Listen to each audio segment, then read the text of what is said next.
તો આજે આપણી પાસે છે ધોરણ 10 નો પ્રકરણ નંબર 3 નો એક સવાલ.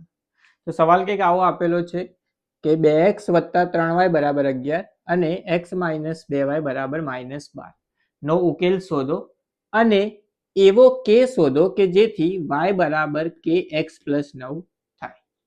અહીંયા આ સવાલનો મતલબ શું થયો? તો આ બંને સમીકરણને આપણે સાદુરૂપ આપીને x અને y ની કિંમત શોધીશું સૌથી પહેલા, અને એ x અને y ની કિંમત આપણે આ સમીકરણની અંદર મૂકીશું તો આપણને કોની કિંમત મળશે? તો કે k ની કિંમત મળશે. તો સૌથી પહેલા અહીંયા સવાલની અંદર કોઈ પણ રીત સ્પેસિફાઈ નથી કરેલી કે કઈ રીતથી આપણે આ દાખલો ગણવાનો છે. તો સરળતા ખાતર આપણે આ દાખલો રૂપની રીતે ગણીશું. સૌથી પહેલા તો બંને જે સમીકરણ આપ્યા છે એને લખી દઈએ. તો પહેલું સમીકરણ છે 2x + 3y = 11 અને બીજું સમીકરણ આપેલું છે કે x - 2y = -12 આ બીજું સમીકરણ છે. સમીકરણ નંબર આપી દઈએ, સમીકરણ નંબર 1 અને સમીકરણ નંબર 2. હવે આપણને ખબર છે કે લોપની રીતમાં શું કરીએ, આપણે કોઈ પણ એક ચલનો શું કરીએ? લોપ કરીએ. તો લોપ કરવા માટે એના જે અચળાંક છે એવા કેવા હોવા જોઈએ? સરખા. તો અહીંયા x ના ગુણાકારમાં શું આપેલું છે? 2. અહીંયા x ના ગુણાકારમાં 2 નથી, તો બીજા સમીકરણને આપણે ધારો કે 2 વડે ગુણીએ. તો અહીંયા તમારે લખવાનું કે સમીકરણ 2 ને 2 વડે ગુણતા. હવે જો આપણે સમીકરણ 2 ને 2 વડે ગુણીએ તો આપણને કંઈક આવું સમીકરણ મળશે. આ સમીકરણને ગુણી દઈએ 2 વડે તો 2x - 2 × 2 = 4y બરાબર -12 દુ 24 તો -24. હવે અહીંયા આ સમીકરણ નંબર 3 અને સમીકરણ નંબર 1 એ બંનેને શું કરીએ? પ્લસ કરીએ, એટલે કે સરવાળો કરીએ. તો શું લખાશે? તો એ લખાશે 2x + 3y = 11 અને બીજું સમીકરણ 2x - 4y = -24 આ રીતે લખાય.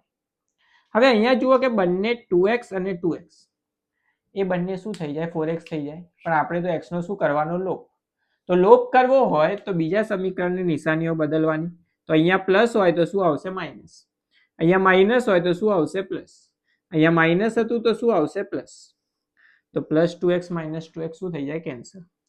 3y + 4y ટોટલ કેટલા થશે? 7y બરાબર 11 + 24 કેટલા થઈ જશે? 35. 7 આ સાઈડ ગુણાકારમાં સામે જાય તો ભાગાકારમાં, તો y = 7 35 / 7 એટલે કે 7 × 5 = 35 લખાય. તો y ની કિંમત તમને કેટલી મળી? 5, જે આપણે શોધવાની હતી. એના પછી એ જ રીતે x ની કિંમત શોધી લઈએ. તો y ની કિંમત મળી ગયા પછી x ની કિંમત શોધવી તો બહુ સિમ્પલ.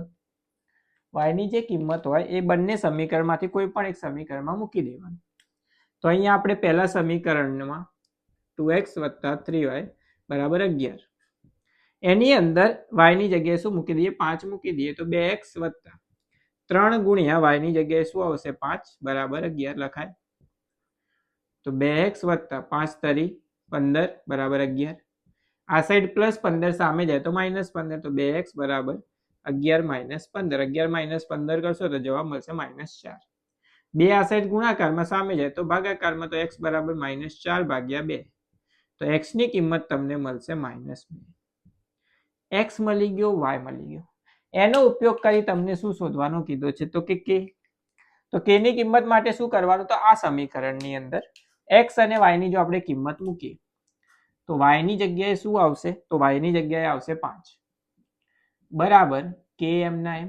x ની જગ્યાએ શું આવશે? તો કે -2 વત્તા 9. આ +9 સામે જાય તો -9. તો 5 - 9 બરાબર શું લખાશે? -2k. 5 માંથી 9 જાય તો કેટલા વધશે? -4 બરાબર -2k. બંને બાજુ માઇનસ માઇનસ પ્લસ. 2 આ સાઈડ ગુણાકારમાં સામે જાય તો ભાગાકારમાં, તો k બરાબર થઈ જાય 4/2. તો 2 દુ 4. તો k ની કિંમત આપણને મળશે 2, જે આપણને શોધવાની કીધી હતી. તો બહુ જ સિમ્પલ દાખલો હતો. લોપની રીતે તમે આને ગણી શકો.